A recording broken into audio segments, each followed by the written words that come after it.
All right, boys. So we are back.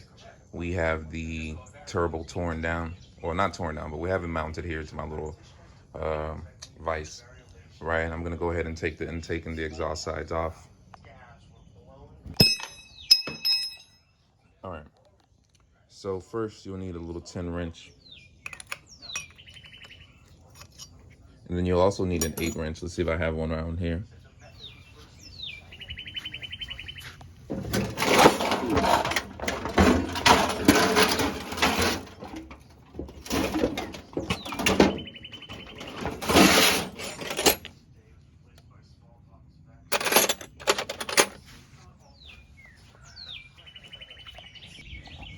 All right.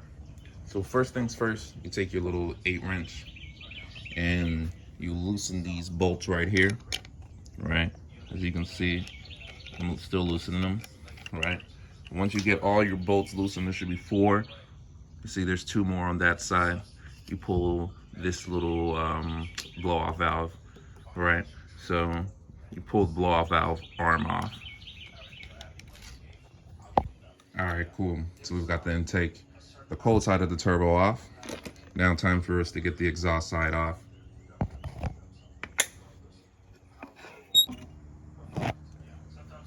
All right, so after that, you want to get your 10 spanner and you want to loosen the 4 bolts on the exhaust side of the turbo. Okay, so here's the turbo core. Next thing we're gonna do is we're gonna take this intake off and the exhaust off. So you're gonna need a 10 to hold this side, and then you'll need probably an 8 or a 6 on the other side. So give me a sec. I can't really do this 2 hands, but you'll see in a second.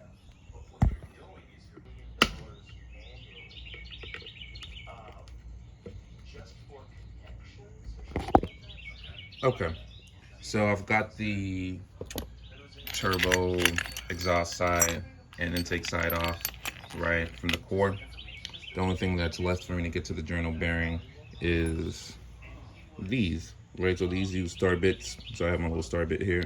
What you do is you just toss the star bit in and you just loosen, right? So imagine I did that for all 4. I'm gonna cut back when I'm done.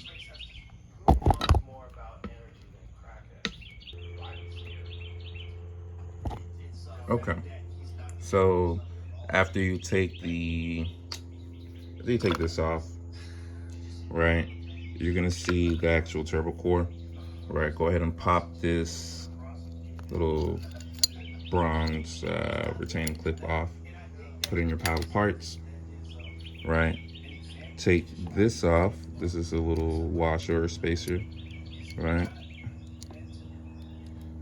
Then you take this out. Okay, all right, and at the very center you'll see the bearing. This is it right here, right? You can actually do a little bit of scoring and a little bit of burnt oil on it, which makes me think my oil flow issues was exactly what I thought it was.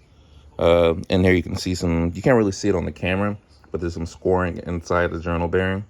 All right, I'm gonna go get the good one and you'll see the difference.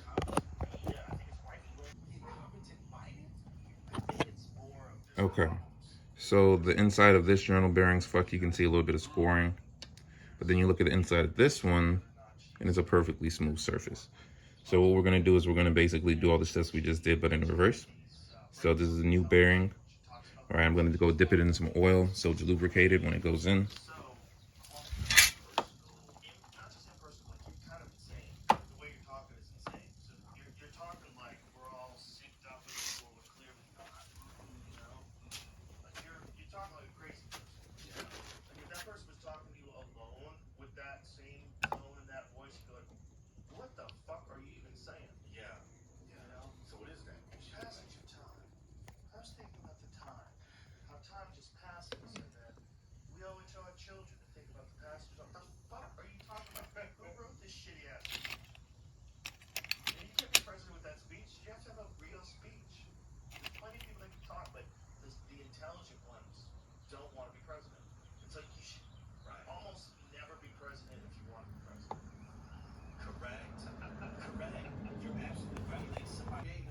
All right, so I forgot to record me basically putting everything back together, right? What you do is you put the turtle bearings back in, You tighten back on the oil seal plates. Like these are basically to keep oil from leaking into the exhaust side of the turbo.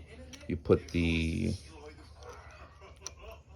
this thread is left-handed, so what you're gonna have to do is you're gonna have to kind of start it, get it on there. You can see it's left-handed right here. Okay.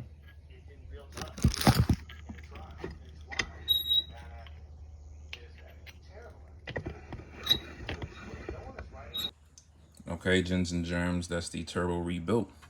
Right, so the next thing is for me to get it back on the exhaust side.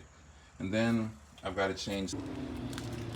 Okay, so we are done with the test ride, right? Unfortunately, I don't have that GoPro anymore. Had to return it back to my friend. But here's what we got, right?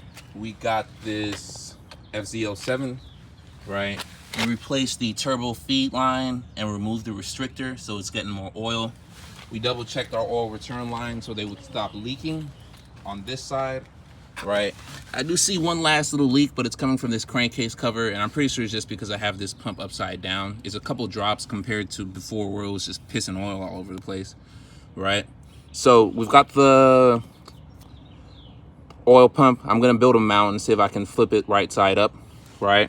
We've got the oil hose return line. This is basically done leaking. I took it for a test drive, right? Washed all the oil off, and it's still oil free. So I would consider that a job well done, guys. All right, we got this shit sorted out. So next step is for me to get a new wiring harness. I already got that wiring harness in the garage, but I'm gonna build that Speeduino ECU, right? I'm gonna program it. I'm gonna get it wired up so I can get a little bit more control over this. Hopefully with the Speeduino, I'm gonna be able to get rid of this fuel pressure regulator, right? We'll see how things turn out. For now though, it works pretty good, right? It works honestly scarily good. Looking at the boost gauge, I saw I hit 9 PSI a couple times, where before it wouldn't even get close to 9 or get close to 7. So giving it more oil definitely helped, right? Getting all these like connectors sealed definitely helped, right? It pulls like it went from oh, also replaced the sprocket. This is the old front sprocket that was on the FZ. I got a new one in there, right? And that definitely helped. I'm gonna get a new rear sprocket and a new set of tires and do some suspension work, because honestly, not only does it pull, it's out, like it's sketch to drive now, like legitimately. So what's it like to drive it? It's like God kicking you in the ass, man. It's going, it's going, it's going, and it doesn't seem to stop until your throttle stops, basically. The only time it seems to run out of juice is when I fucking go all the way open with the throttle and just lay into it. And even then, it takes a couple seconds before it's on my ass, man. It's a very fun ride. It's a very sketch ride, right? But what's life without a little bit of sketch?